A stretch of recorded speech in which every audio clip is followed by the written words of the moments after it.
in the St. Louis area. Congratulations. Meanwhile, Will Power has joined us, champion of the Big Machine Spike Coolers Grand Prix. It's his first win of the season, fifth now on the IMS road course, 40th career win, as the NTT IndyCar Series has now picked up their ninth different winner this season. 11 different winners is the modern day record.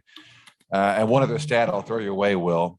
This is your sixth total win here at the Indianapolis Motor Speedway between the oval and the road course. And that means now you tie Kyle Busch for most wins ever.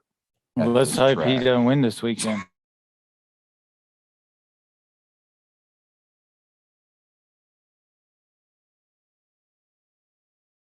No. We got that clean air wheel going. I don't think anyone had a better car than us. So back markers certainly make it tough in this series. And there's a simple fix. You simply give those guys a lap back when it goes yellow and they won't fight you. You don't even have to mandate a blue. That's a whole nother discussion. Jay, I'm sure you'll Jay have. Fry, is he here? He's not here. I've mentioned that to him from time to time.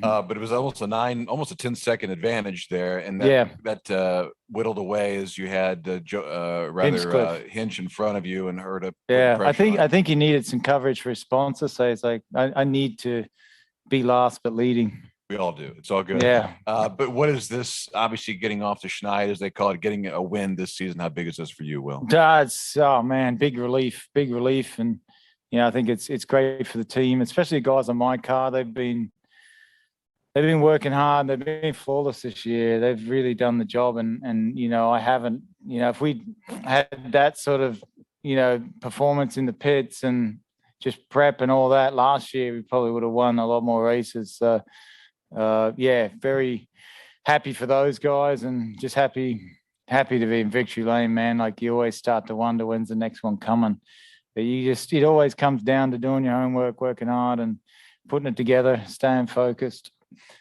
This 40th win, by the way, it breaks a tie with Al Unser Sr. for fifth on the all-time NTT IndyCar Series list, or IndyCar Series list, I should say.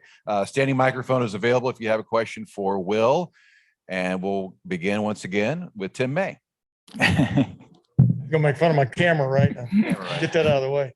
Hey, Will, what is it like? I mean, obviously you said relief to win, but to have that car on a day like today and just basically be in control, those are rare moments. What's it like in the cockpit, et cetera?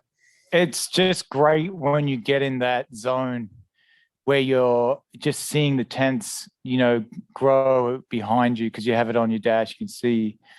And just, you just start getting a little nitpicking, like little tiny details right, and slowly pulling away. It's a great feeling. It's right in my zone, right in my wheelhouse when I'm like that. That was another day like that for me. And love it. It's my life. Like, I just love competing, but it's just winning is absolutely what makes me happy.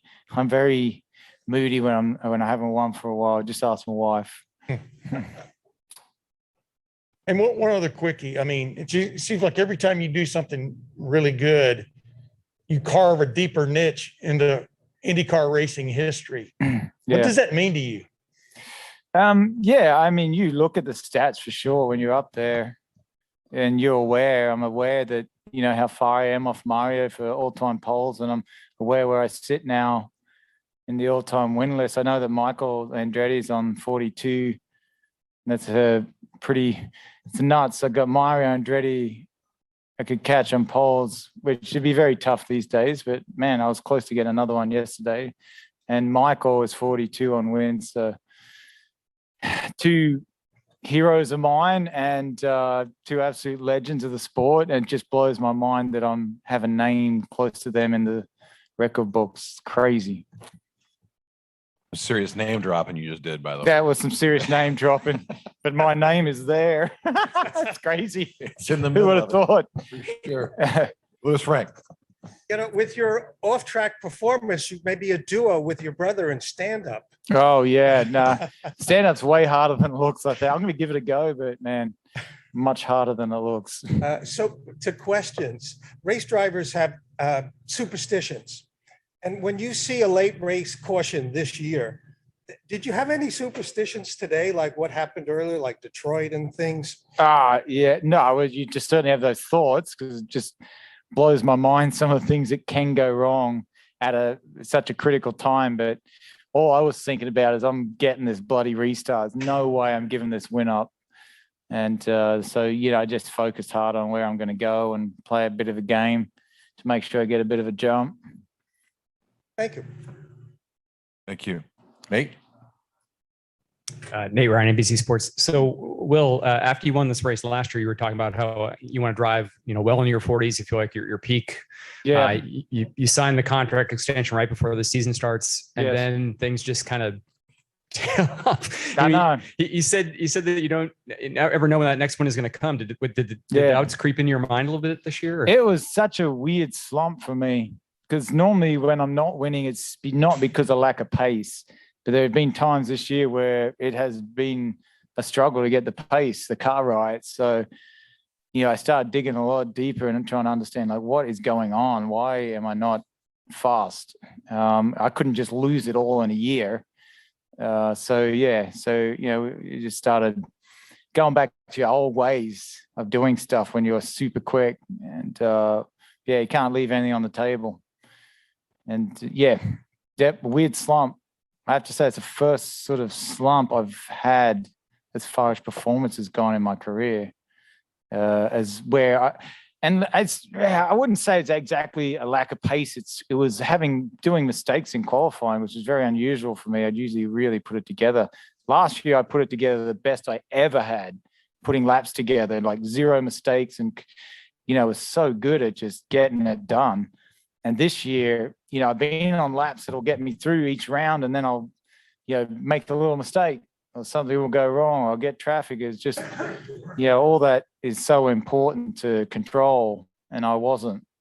So when you dug into it, what did you find? Was it just technique? Was it mental prep? Like, Well, what did you have to change? it's things. It's a bit of mental prep, and it's also last week when you have 3 laps to do your lap. The second, and on a street course, it can go yellow pretty easily, and that's exactly what happened. I was on a lap and I aborted it. And then the next lap I started, which would have got me through, Joseph went in the wall and went yellow. And I should know that. I should know that you cannot ever be out of that, that top 6. Every lap, you got to update yourself into the top 6. And I didn't, it's just not being on the game, on the ball. You should know that. And it cost me, a potential chance to be in the fast 6. So it's little details. I came in here and it's like, every lap counts. Simply until I feel comfortable again. And that's what I did. And speaking of last week, you had a couple of incidents in the race with teammates. Yeah. Was it a difficult week from that perspective? Or? Well, it was, certainly the incident with McLaughlin was not good. And I didn't see Roger after the race. I got out of there and thought I need to win a race before I speak to him again. So fortunately I came here and did that. Speculation was there was a chat with Roger after last week's race, so no chat. I didn't see him. No, Yeah. I kind of saw Tim's like, I got to go, but Will you see Roger now? I after this? explained myself Okay. best I could to Tim what happened, and and then went to my bus and didn't come back. I wasn't avoiding him. I just didn't go see him. Understood. Yeah. Yeah. Chris. Well, obviously there's some frustration being behind Hinchcliffe during that time. How was the pit wall able to keep you kind of, in check and keep you under wraps and be able to, focus Yeah. on running? Well, I actually thought the way I caught him, I thought we'd probably get past him, be no problem. When I got to him and I saw he was using push to pass to keep me behind, I'm like, it's just insane that we have this in IndyCar. And even the second place guy don't like it. And the third place guy, because if I get past him, then they've got to work to get past him. Then it just ruins races. And I don't even think the guys that are trying to stand in the lead lap like it, because they don't want to be, a pain in the ass. They would like to get out of the way, but it is such a simple fix. Just bloody give them their lap back if it goes yellow. Give anyone who's a lap down their lap back. Give them 1 lap back. Just fixes it. Such a simple fix. It just blows my mind that we are at such a competitive series. You have 9 different winners already, and no one consistently gets on pole, and it's just a different pulsar every week. and yet you've got to come around and fight someone who's the last guy. I mean, there's no series in the world that does that. And we've asked for this. They got to do something. They need to change it. They should change it. And it's a simple fix. It's just it pisses me off, man. Like, just crazy that you're racing someone who's a lap down. It's just insane, or going a lap down. It's too competitive to do that. Everyone works too hard, spends way too much money to be racing some guy that's a lap down, is having a bad day. Anyway, it was a good day to win, though. I just thought I'd get that point across when I can. Way to bring that back, by the way. That was good. Yeah. All right. Bruce Martin. When you came into pit at the end, it also happened to be when James pitted. And for a moment, it looked like you had a little bit of a. It was in second gear. Yeah. I stalled and then I re-clutched and let go. And fortunately, it started. And I think we heard you over the radio say something like, "Oh, Christ," when you realized you were behind Hinch. Yeah, I was like, when he was pitting us, I'm like, we are going to be behind this dude. I was kind of relieved when the yellow came. I was like, thank God he's gone. Yeah. But yeah, I don't reckon he wants to do that.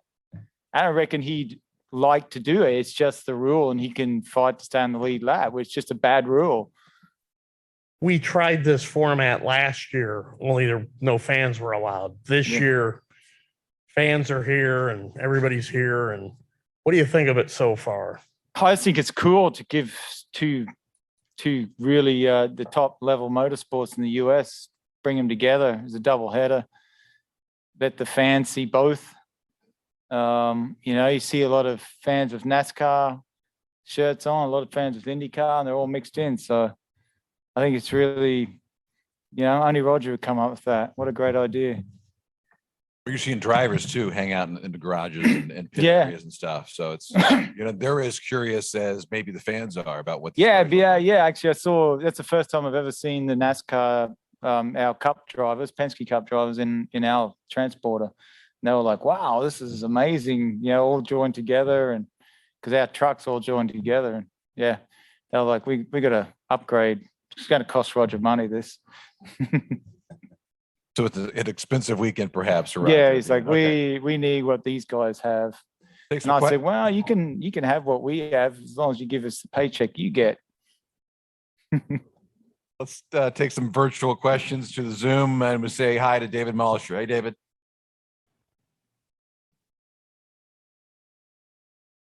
You still there? There we go. Yeah, sorry. Just struggling there.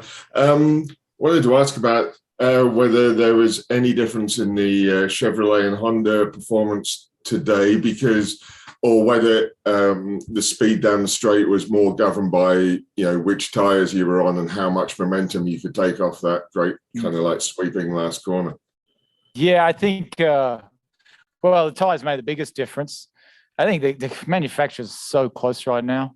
You only see a difference when you've got some really slow corners where I think, Honda has a little bit more torque, but as far as just power level, it's very, very close, very close.